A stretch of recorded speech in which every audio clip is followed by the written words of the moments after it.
السلام علیکم۔ پینٹاگون کی طرف سے جاری کی گئی ایک رپورٹ میں بتایا گیا ہے کہ چین کی فضائیہ ایک بڑے خطرے کی صورت اختیار کرتی جا رہی ہے، جو کہ جدید حملہ آور ڈرون طیارے 5th جنریشن کے لڑاکا طیارے، دوبارہ تشکیل دیے گئے کارگو طیارے اور روسی ساختہ فضائی نظام، یہ تمام چیزیں چینی فضائیہ کو زیادہ مہلک بنا رہی ہیں۔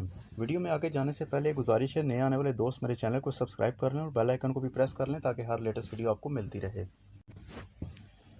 چینی فضائیہ امریکہ کے لیے خطرناک ثابت ہوتی جا رہی ہے۔ در حقیقت یہ تمام پیش رفت امریکی حربہ منصوبہ سازوں کے لیے بڑی تشویش کا ذریعہ ہے۔ چینی فضائیہ کے لڑاکا طیاروں کی تعداد 2500 تک پہنچ چکی ہے۔ اس طرح وہ دنیا میں تیسری بڑی فضائیہ بن چکی ہے۔ رپورٹ میں مزید بتایا گیا کہ امریکہ کے لیے خطرات کا جائزہ لینے والے ماہرین نہ صرف چینی فضائیہ کے حجم پر توجہ دے رہے ہیں بلکہ وہ اس کی بڑھتی ہوئی ٹیکنالوجی اور کثیر مشن تدابیر پر بھی غور کر رہے ہیں۔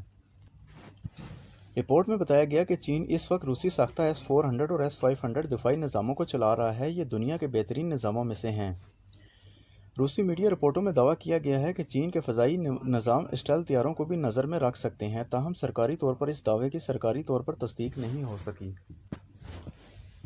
ایک اور بات جو چینی فضائیہ کے حوالے سے امریکہ کو پریشان کر رہی ہے وہ اس کے حملہ کے دائرۂ کار میں تیزی سے سامنے آتا ہوا فضائیہ ہے۔ مثلاً رپورٹ میں بتایا گیا ہے کہ چین نے امریکہ کے طیاروں سے ملتے جلتے ٹرانسپورٹ طیارے تیار کر لیے ہیں۔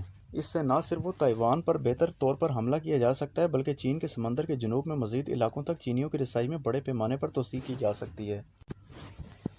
یہ تمام عوامل ہیں جو غالباً امریکی فضائیہ کو تیزی کے ساتھ جدیدیت کی جانب جانے اور طیاروں کے حجم میں اضافے پر کام کرنے پر مجبور کر رہے ہیں۔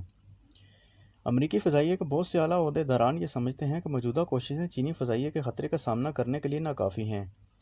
امریکی فضائیہ کے F-15 طیاروں کو جدیدیت اسلحے، ریڈار اور تیز رفتار کمپیوٹر سسٹم سے لیس کیا جا رہا تھا تاکہ وہ چین کے 4th جنریشن طیاروں J-10 کے سامنے ٹھہر سکیں۔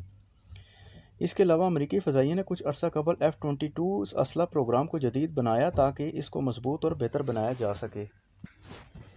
اسی طرح B-2 بمبار طیاروں کو نئے فضائی دفاعی الارم کے سینسروں سے لیس کیا جا رہا ہے۔ فضائیہ کے اسلحے کو جدید بنانے والوں کا کہنا ہے کہ حالیہ پیش رفت اور جدیدیت سے کسی طور پر جلد از جلد نئے پلیٹ فارمز اور ہتھیاروں کی ضرورت ختم نہیں ہوگی۔ امید ہے آپ کو یہ ویڈیو پسند آئی ہوگی۔ اگر ویڈیو پسند آئی ہے تو اس کو شیئر کریں، کمنٹ سیکشن میں ضرور بتائیں اور میرے چینل کو بھی سبسکرائب کر لیں۔ ملتے ہیں نیکسٹ ویڈیو میں۔ اللہ حافظ۔